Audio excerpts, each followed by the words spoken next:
First off, I love this movie. It's such a great movie. Like, it's refreshing to have something I can finally watch again, like with my parents, and just like not have to like panic about like anything like that. Oh, it's going to get weird.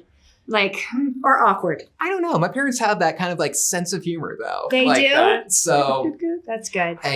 The one thing I have to ask, because I was just thinking, with the haircut, Yes. did they actually shave your hair, or was it? It was a wig. Okay. We didn't shoot in sequence, so it would have to go from long hair to short hair. Yeah. So they felt that the short wig would be the best way to go, which I totally agree. Would you cut your hair for real? Yeah. I was gonna ask. Oh, sorry, I'm taking over your job. No. I love that. Inquiring minds want to know.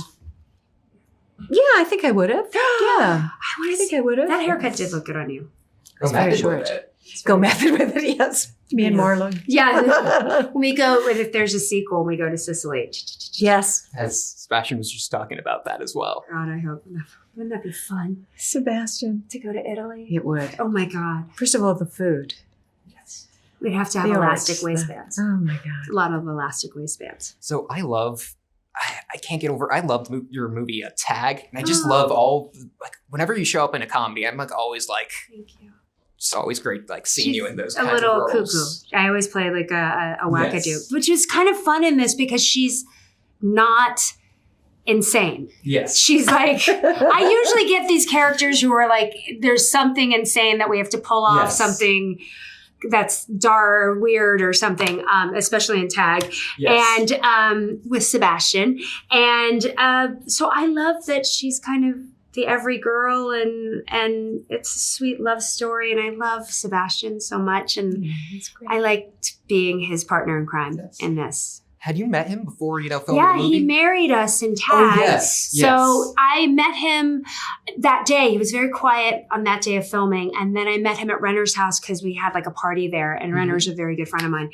And Sebastian said I was very sweet to he and his wife and like, oh, come back. We're going to go here.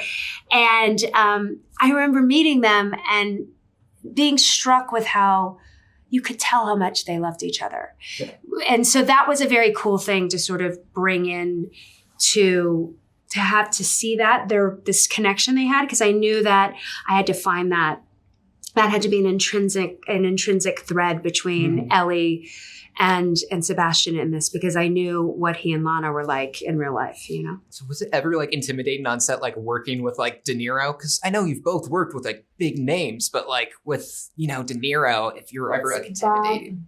De Niro, Deer Hunter, Raging Bull. Yes. Yeah. Tell, why did you do this movie? Because, this is good.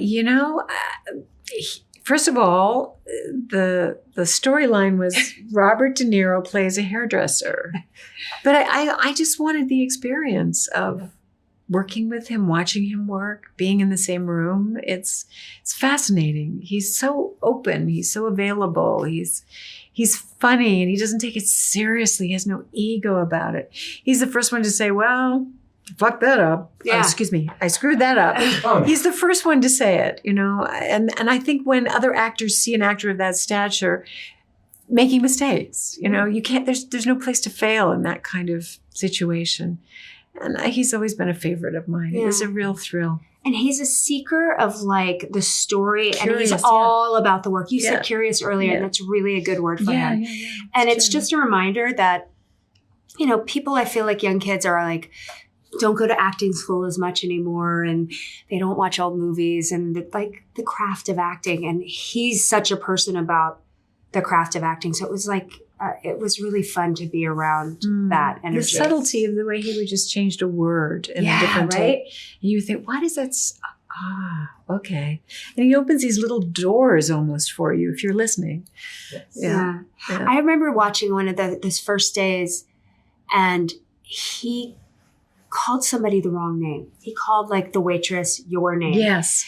Tigger. Yeah. And in it, and he did it. Whereas sometimes I'd be like, oh, fuck, I fucked up the line. And he went, Tigger, what's wrong with me? I'm calling you her name. And he just played through and never stopped.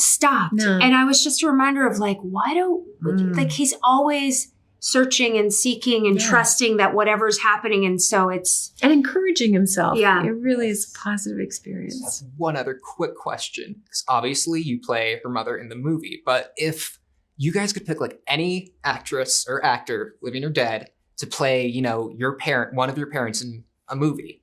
Who would it be? Yeah. Ooh. Yeah, Barbara Stanwyck. Good answer. I've always loved Barbara Stanwyck. Such an amazing actress.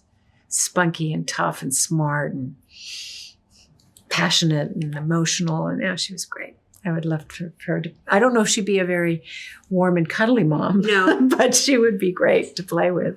I was really grateful that Kim, I got to have this experience. So I don't even want to dance on like having there being anybody better than Kim, because I love this. And it was like, you know, she's iconic. And then you meet her and she's everything and a bag of nuts. Like she's like warm and generous and funny and kind and so easy to work with. So you're just like, oh, this is heaven, because you never know. No, but it's true. You don't know because I'm wearing pink. Oh, my colors are blush and bashful. No, but maybe Jessica Lange.